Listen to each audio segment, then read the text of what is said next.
Growing up, I always remember my mom being a single mom. I don't remember the exact moment she told me my dad was dead because I was so young. I have kind of always known.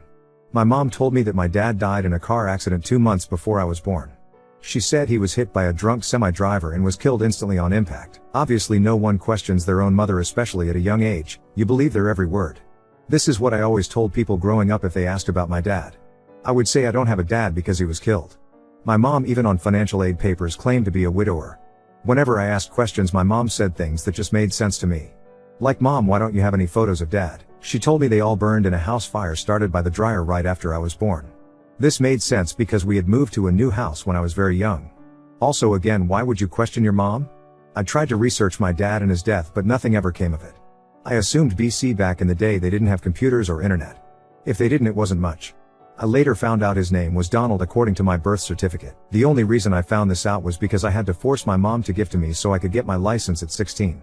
A lot of the times I tried to ask more questions when I got older, but my mom became visibly angry when I did this. Eventually I just stopped because I didn't want to get yelled at anymore. This strained our relationship growing up. My mom and I were never really close. I tried asking family members questions and literally no one, even my grandma, knew. My mom and grandma are super close, so this was very odd to me.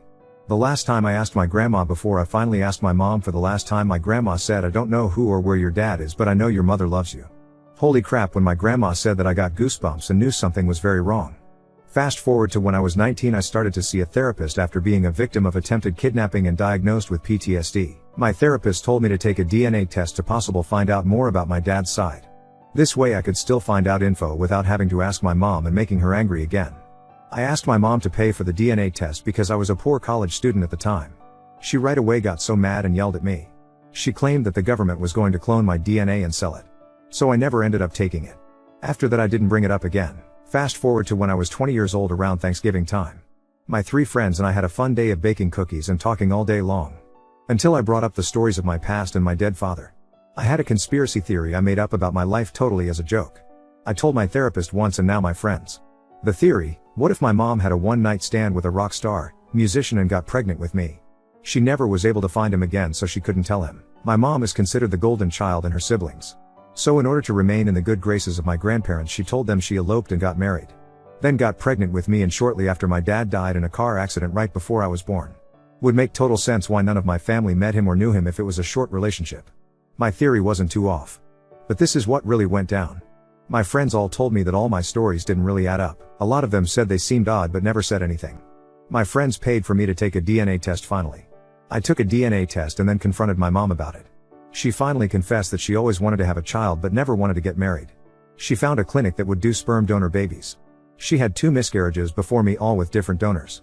The 3rd time she got pregnant with me. The name Donald came from donor. There was no dad that died in a car accident, all lies. With my results from the DNA test, I mostly just had first cousin matches and didn't think anything of it. But what I didn't know was the first cousins and half-siblings share a similar amount of DNA. A few weeks later a girl messaged me claiming to be my half-sister. She was able to answer all my questions I always had. The reason my mom never could answer those questions weren't because she was upset he died, but because she truly didn't know. The girl who messages was correct that she was my half-sister. She introduced in a group chat to the other siblings. This was 3 years ago and we only had 30 half-siblings at the time. Now we are up to 50 and expecting more to still pop up. We are from all over the country. We will never truly know how many of us there is because of how messed up the donor industry is. As for my dad being alive, we found this out recently. After years of research and sleuthing, my sisters found our donor through leads from the DNA test. We have reached out to him and he is grateful to know about us. We have limited contact due to his family and his horrible wife. His wife wants to keep her good reputation. Like helping families get pregnant is a bad thing. Partly I think his wife is homophobic. His wife is very religious and most of our siblings' parents are same-sex couples. Our donor never told his family about being a sperm donor in college because of his extremely Catholic family. I wish he would tell them and we could meet our cousins, aunts, uncles, and grandparents. But it's unlikely he ever will. He talks to us on rarely to say happy birthday or Merry Christmas, but that is mostly it. Thankfully he was able to give us updated correct medical information. There has been a few donor child stories on the THT podcast, but my story is a bit different from what I have heard before on the pod. Sadly, this is common in the donor children community. Many parents lie to their children with no planning to tell their kids. In the 90s no one ever expected that DNA tests would be what it is today. Update 1. I am in USA. All that I am about to state goes for my country. If you are in another country, you would need to do your own research on laws. But one thing to note is that the USA is the least strict and does the least amount of testing. Most other countries actually banned anonymous donations now. There are bills currently going around to ban anonymous donations in the USA, but they are still be voted on. If his wife doesn't want to meet us, that is 100% fine with me. Siblings have asked to meet our donor, not her. She shouldn't be controlling his every move if he can meet his offspring or not. It should be his choice. A lot of what you are saying is what society has taught you to believe about sperm, egg donations. Many DC children are very against that way of thinking. No, it is not just donating and saying bye. You are creating human life. No matter if you directly or through someone else, it is still creating life. It is 100% natural to want to know where you come from. Ask any DC child, or people who are adopted will say the same thing. Even children with two loving, amazing parents still say they want to know more about their bio mom or dad. It should never be something you just do to make some quick cash and then forgot about. Sperm, egg donation companies advertise that way BC they know college-age students need quick money and are too naive to think it fully though. Offspring will and can search for you, and there is nothing illegal about that, especially after turning 18. Legally speaking, fertility donation clinics are supposed to give offspring medical information / updated medical information whenever they want. If the clinic doesn't have up-to-date info, they are supposed to contact the donor to get that info to give to the offspring. Like I said before, the industry is very sketch and many do not follow the laws, rules put in place. We contacted our clinic many different times as offspring, and even our parents and the clinic would not give us updated medical info that we deserve to have and have a right to. The donor also have the right to ask, know how many live births there has been using their sperm. Live births would mean how many babies made it to term and were born into the world and lived. Some clinics will give identifying info and some won't. But again, they are sketch and did not do this. Our donor wanted to know and asked them many times. Our clinic went so far to tell the parents not to report back live births. This is technically illegal, because they wanted to sell more sperm from our donor. He was a very popular donor, so the clinic wanted him to keep donating so they could make more money. Even after he wanted to stop, they kept asking him for more. Most parents of my siblings did confirm that in the contracts it said that after 3 live births the rest of the sperm would be retired, destructed, so that there wouldn't be too many from each donor. Obviously this was a lie and did not happen. Because the live births weren't be reported accurately, we will never truly know how many of us there is. The main reason we needed to find our donor was because our sister, now 27, at 22 years old had cancer. Thankfully she lived and is in remission now, but the kind she had most people die from. We needed to find out if it came from his side. If it did, it would be necessary to know what kind of screenings, regular test, checkups we should be doing to prevent or catch the cancer early, enough to treat it. Also, we could be actively doing things as preventatives. The biggest reason to find him was for medical updates information, not to meet him and have him as a father figure. None of us expected him to be a father figure to us.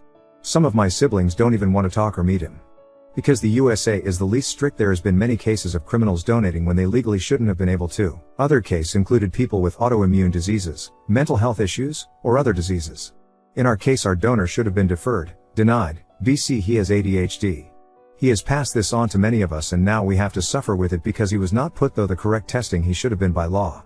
By law, all potential donors are to be screened for STDs, STIs, mental disabilities, physical disabilities, background check for criminal history. They have to be 21 plus and seeking a college degree or have graduated with a college degree.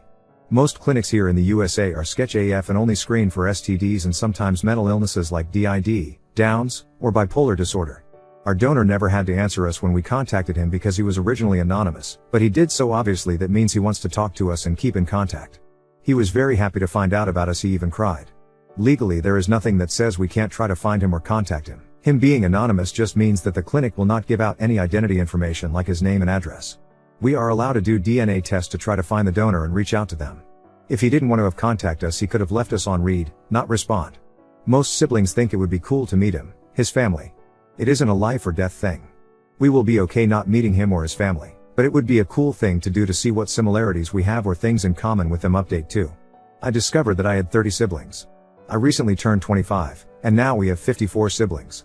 We are likely to find more during the holidays, as many people receive DNA tests as gifts or buy them on sale at that time. Unfortunately, we will never truly know how many of us are out there. The donor industry is extremely sketchy and doesn't keep accurate records of live births, allowing them to sell more. I got married in September, and we just received our photos back. 4 of my sisters were my bridesmaids, and 1 of my brothers attended as well. Most of them drove between 7 to 13 hours, and some even flew across the country to be there for the wedding weekend. This experience was something I never dreamed of as a little girl, but I am so happy I got to share my wedding day with my siblings by my side. My friends, who bought me the DNA test, mentioned in the original post, were also at the wedding and met my siblings for the first time. It was a full circle, surreal moment. Now onto the real tea of the evening. My family members still had no idea about any of this. Literally none of them. My wedding was my debut, you could say, of my mom's long-held secrets. I was tired of bearing her burden because it was never mine to hold. The wedding program included my siblings' names and labeled them as sister of the bride or brother of the bride. My mom had refused to give a speech at the wedding for some reason. I told her that a parent typically does this and that the groom's father was giving one. She still refused, so I told her my sisters would instead. She said that was fine, but I don't know what she expected them to say since they weren't going to lie for her too. They checked with me first to see if it was okay to talk about the siblings and how we found each other. I said, F it. Do it. During the speeches, it felt like dropping a bomb and then walking away. I got to sit back, grab some popcorn, but no literally, because we had popcorn as a cocktail snack, and watch the show unfold. My three sisters gave a speech together, and it was one of the funniest things I've ever heard.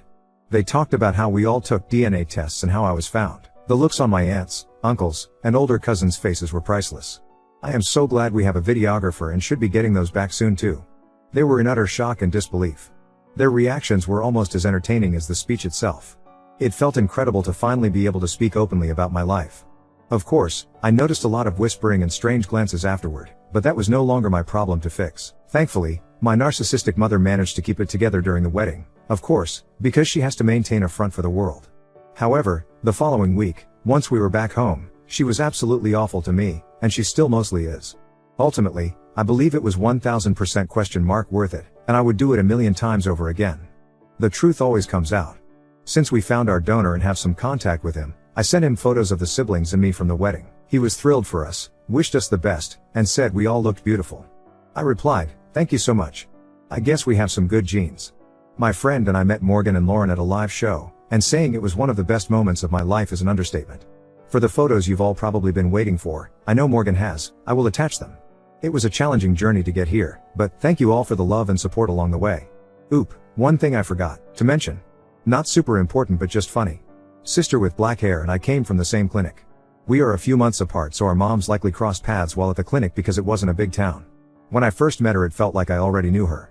I joked it's because we had already met on the shelf at the clinic. Now on to second story.